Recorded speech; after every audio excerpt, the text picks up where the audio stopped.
even though we have just entered the game week 4, but I skipped talking about the game week 3. So in this video, let's talk about that.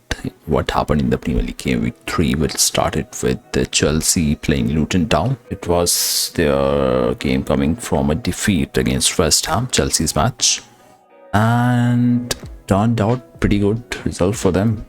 A lovely performance from Sterling specifically. He had 2 goals from that game and coming off from assist of Gusto, and alongside that, Nicholas Jackson getting his first Premier League goal. So finally a little big win coming for the Chelsea after suffering loss against West Ham the previous game week, which happened with 3-1 scoreline. We did talk about that in the video of the game week. And thereafter, the next game was, I'm just going to quickly wind up for this game week 3. Not going to get into too much of details, even though we'll talk about the games for sure. So yeah, going back to the talk, Spurs getting 2-0 win against Bournemouth, and Maddison still carrying on with his form, which he has shown in the previous 2 games, alongside Kulusevski, who had his name registered in terms of the goals. Udogie had an assist for that match, in which he did play really well. Got a glimpse of that match for about 60 or some minutes. I've been watching each and every game as much as I get time to, or trying to get the extended highlights of the games. So after that match was done, United playing Nottingham Forest. It was a comeback win after United conceding 2 early goals to Nottingham Forest. I think it was within 4 minutes they have conceded 2 goals, and Nottingham couldn't find a way through to make a comeback in the match, even though there were some issues being constantly done by the referees. So a refereeing kind of being biased for United, that's what I felt. Not saying because I'm a rival fan, no, I'm just saying what I felt in that, what happened in that game. They were giving the soft fouls in favor of United and not giving the similar thing which happened to Nottingham in that game. So a comeback win for United, 3-2 was the scoreline, where there was a goal from I think double contributions from Bruno Fernandes here. Got an assist on the goal that leveled up the scoreline 2-2, and after that they got up and the 76th minute. So 3-2 comeback win, and United gets the points. I think that was their second win of the campaign. Yeah, second win out of 3 games played. They had a defeat early on. And another game happened, Wolves getting just sneaking past Everton, 1-0 win. So which does the job for them. Pedro Neto getting assist for the goal, which came late on the match, 87th minute. After that, Palace and Brentford. Brentford should have won that match. I saw it, and with the way they conceded the late goal by Palace, and that too nutmeg goal through the legs of the keeper by Palace defender. It was a little funny goal, little weird. You don't expect the defenders to be nutmegging the goalkeepers for the goal, but anyhow, that happened. And then moving on to the Arsenal match, Fulham played really well. They have been in that game. Pereira getting the first goal in the first minute, and defense was kind of opened up from Arsenal, and didn't expect them to be taking the situation that way, making the situation going worse for them. It was bad defending. Defender just moved out of the position, and there was a lot of space open, so Pereira got a goal from there. But yet they had 2 quick goals, which came from a penalty on Saka, even though the player was down on the ground, and they were appealing for I think it was an Nketiah's goal, somewhere around that. A player was down and the play continued. Could be confused between the 2 situations because both happened quickly, and a lot of days have went past now. So they did get the lead in the match, but again, and despite being 10 men down for the last 10-15 minutes, because 10 minutes of right time was there in the game, and yet it was Fulham who equalized with no one marking Fellaini inside the box. you don't see those sights happening through the corner, but it was straight open goal gifted to Fulham from Arsenal, and that's how they equalized, and game ended 2-2 for Fulham. Later on, they had a chance to maybe win it, but it ends as a 2-2 and a point each shared between the two sides. And coming on to West Ham, what a run they are. Last night they won their game week 4 match, which was against Luton Town 2-1. So their run is going pretty good at the moment, and which was emulated by their by their performance against Brighton. I was not expecting Brighton to be at least losing the match 1-3, but brilliant sit back and counter play done by David Boyce's side, and they knew what they had to do. They had a plan in their head, and they just stick to it. Beat the likes of their attackers, Antonio drifting wide and making the space from Brighton's defense and working it in the favor of West Ham. Alongside, he was joined by Jarrod Bowen, who was complimenting him pretty good, and Ward-Prowse as well. First goal was good positioning from the Ward-Prowse, so that really helped West Ham get the couple of goals, and the last one was the nail on the coffin, Antonio making it 3-0. And there was no way back from Brighton, though they did create a lot of chances. They had a lot of possession, around about 70 to 80% possession, but they were not able to capitalize that to convert to the goals. Even though Pascal Gross shot up superb goal from the midfield, placement was really good for that goal, but they couldn't do anything to deny West Ham the win and the 3 points. So 3 points coming for West Ham from that fixture. And moving on to the next game, Sheffield against Manchester City. City were a chance to have an early lead by getting the penalty, but Erling Haaland misses that penalty, so it didn't work that well for City. But in the second half, Jack Grealish getting assist for Erling Haaland's goal, so they did get the goal. And Sheffield, on the other hand, got a late chance to make it 1-1, which they did, but you can't take City out until the last minute of the game, and that's where Rodri came in and got the winner in 88th minute of the match.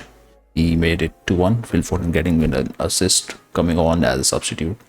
He only played 4 minutes, but he did his job, and on them the important 3 points that which keeps them unbeaten in the league. As much as West Ham are, their City is also unbeaten. Even though West Ham had a draw match, if you look at the points table, they had a 1 draw, but City hasn't had a draw yet. So fine done for West Ham, but City with a start which most of us expect from them. And then moving on to the another match of that game week, second last match of the game week, which was Burnley against Aston Villa. Aston Villa is another team who have been in the good form after losing their first opening match against Brighton.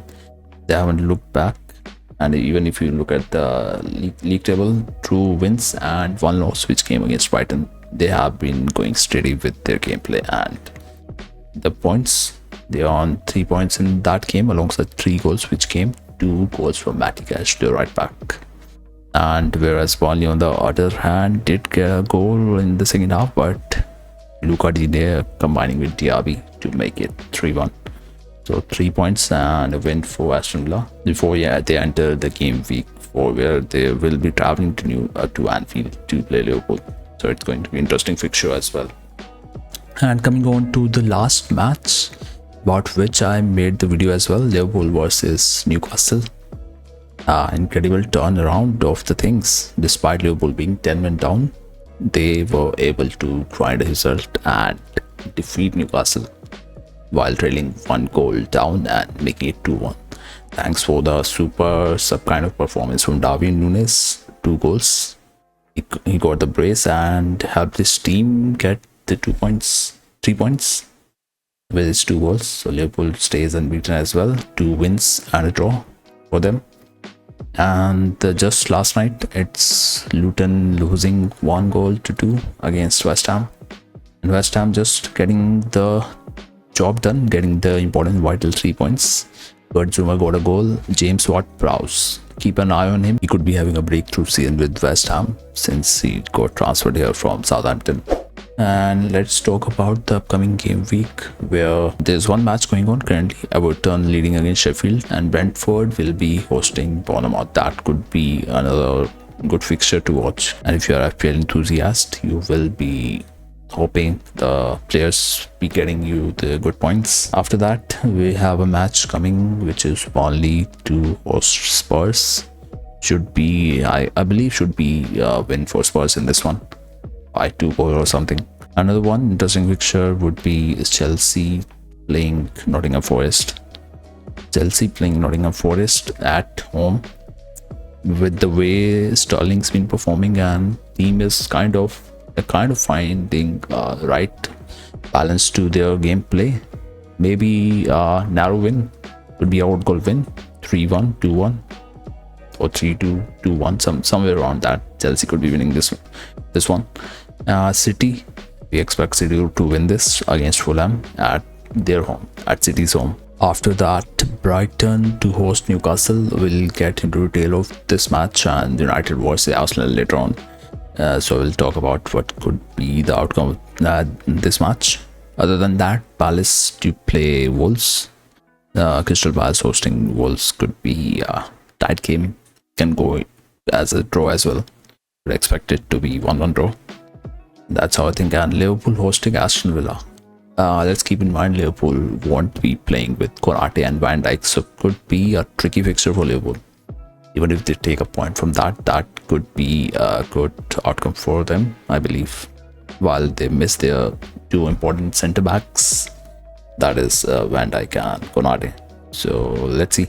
Liverpool have just signed Gravenberch from Bayern München. So that could be the outcome for this game. And moving on to talk about last game of this game week 4, which would be Arsenal versus United. So let's talk about this one first, and then we go on to talk about Brighton against Newcastle. Alright, so Arsenal versus United is going to be. Let's take a look at how Arsenal can line up for the game. Ramsdale, I guess, because they keep rotating between the keepers, or maybe could be Raya as well in this game. And at the back line, we expect Saliba. I think Rob Holding went to Crystal Palace, so don't see him featuring this tie at all. It's going to be Saliba alongside White, who will be partnering up at the back for Arsenal. And recently, Thomas Partey has been playing the right back. I mean, from the first game itself, so he would be back there in the defense, Thomas Partey. And Zinchenko is coming back from the injury, will be reintegrated in the side, will be starting as left back most probably. And going on for the midfield, it's going to be same, I believe, Rice, Kai Havertz and Odegaard, unless there's some other idea about team change from Arteta. Could be seeing a different midfield, maybe one change, I guess, at max. Maybe Kai Havertz on bench and someone else coming in, maybe Fabio Vieira, you never know. And up front, I believe Saka, Martinelli, they are of course the starters, and Jesus might be starting for this fixture. Okay, and let's talk about United's starting 11. They did sign Reguilon, so I am little unsure if he would be starting or it's going to be Diogo Dalot, who played as a left back in the previous match. And backline, since Rafael Varane has picked up an injury, could be Martinez alongside Lindelof, or maybe Maguire, depends on the manager really, who he prefers, who would he look to give us head start, or it could be by, depends. But I think Lindelof should be getting a chance in this one. On the post should be Onana, and right back should be Van Bissaka. And coming on to the midfield, Casemiro with Eriksen. Since Mason Mount picked up the injury, I don't see him playing there in the middle. And Bruno Fernandes, their captain, will be as cam. On the wings, Rashford of course, and should be either Anthony or Sancho, but I think Anthony would be preferred more in terms of his brisk running and trying to penetrate from the wings. And up front could be Martial. That's how I think United's going to line up for this game. And now let's move on to talk about the Brighton match. Brighton will be hosting Newcastle. They will be going with the normal back line, except for one slot where James Miller will be coming in, since the right back has picked up an injury, alongside Webster Dunk as centre backs. On left back, Estupinian will be starting, and Verbruggen will be their goalkeeper, which is their first choice keeper. And coming to the midfield, Pascal Grosch will be starting alongside Kilmore, and on the wings, Mitoma alongside Solly March. Don't think Fati is going to be given a start right away. He just arrived day back to Brighton on loan from Barcelona, by the way. So that stays for the wing, and for the cam could be Pedro. Maybe Welbeck comes in case he feels Ferguson as striker, their manager. So could be a little change in the positions. Either it could be Pedro playing as cam, or could be Welbeck and Ferguson starting as striker, or could be Pedro as cam and Welbeck as striker. There could be a couple of changes. So that's what I think about the Brighton match, and we'll make the predictions. But before that, let's talk about what could be Newcastle's starting 11. It's going to be I think Botman picked up an injury in the last match though, so it's going to be Lascelles coming on in place of Botman. Let me correct that. So Lascelles, I think he will be starting on with Fabian Schär as a centre back pair, Nick Pope at the post, Byrne on the left back, Trippier plays as right back, and in the midfield I don't see any change happening, because Jordan was being all right in the Liverpool match. He was making a lot of fouls though. Referee didn't pick that, but yeah, he could be starting back again alongside Bruno Guimaraes and Tonali. And up front too, I don't believe there is going to be any further change. Almiron starts on the right wing, Gordon on the left wing, and Isaac starts as the striker. So that's how I think is going to be the starting 11s for Brighton and Newcastle. We did talk about United and Arsenal, and now let's make the predictions for those matches. United against Arsenal could be a draw, I guess. I'm in favor of a draw for this one. Could be a 2-2 draw. It's going to be a tight game. 2-2 draw for both the sides, being a point each.